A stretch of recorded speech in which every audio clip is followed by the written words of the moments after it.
Count Dracula and His Vampire Bride was the seventh Dracula movie produced by Hammer Films, who made their mark with their formula for sophisticated Technicolor gore. The Dracula films were the crown jewels of Hammer Films, thanks to landmark performances by Peter Cushing and Christopher Lee. Dracula 1972 AD was Hammer Films' first attempt to adapt The Dark Prince into the modern age. For his next film, Dracula would attempt to evolve his brand of evil. First, if you're interested in how this stands up alongside other Dracula films, the Cinemassacre YouTube channel's already done a retrospective on the entire Hammer Dracula film series, and he says a lot of the things that I would say about how this works as a Dracula movie. I'll include the link on my page. If you're concerned about continuity, don't be. The filmmakers weren't really concerned about continuity. You don't need to have seen the other Dracula films to know what's going on here. I don't even think it would help. Here's the synopsis.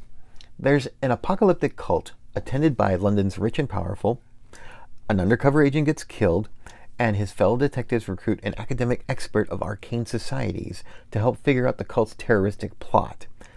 The professor tracks down a colleague who's developed a second bubonic plague intended to wipe out humanity, a lethal pathogen concocted in the service of Dracula. This is an espionage movie, but without the charismatic super spies that make those stories fun to watch.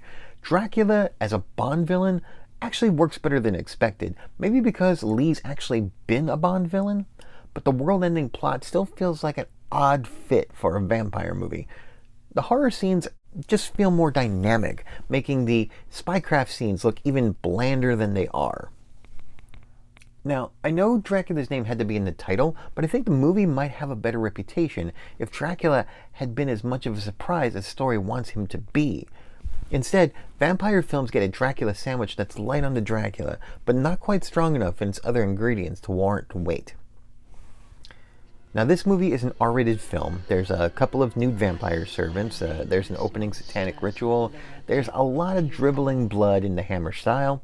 Humans are getting stabbed, hung, shot, shocked, and plagued to death. Vampires are getting staked some more, sprinkled, and hawthorn bushed to death. If you prefer your movies a little bloodier, hunt down the original UK cut titled The Satanic Rites of Dracula. It's got a couple of extra minutes that are supposed to be more explicit.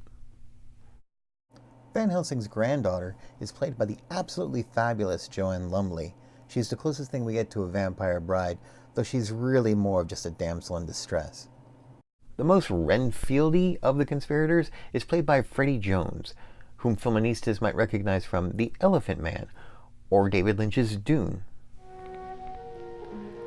So this film fits more in the conspiracy horror genre that gained traction in the 70s. Think The Boys from Brazil, The Omen, Rosemary's Baby.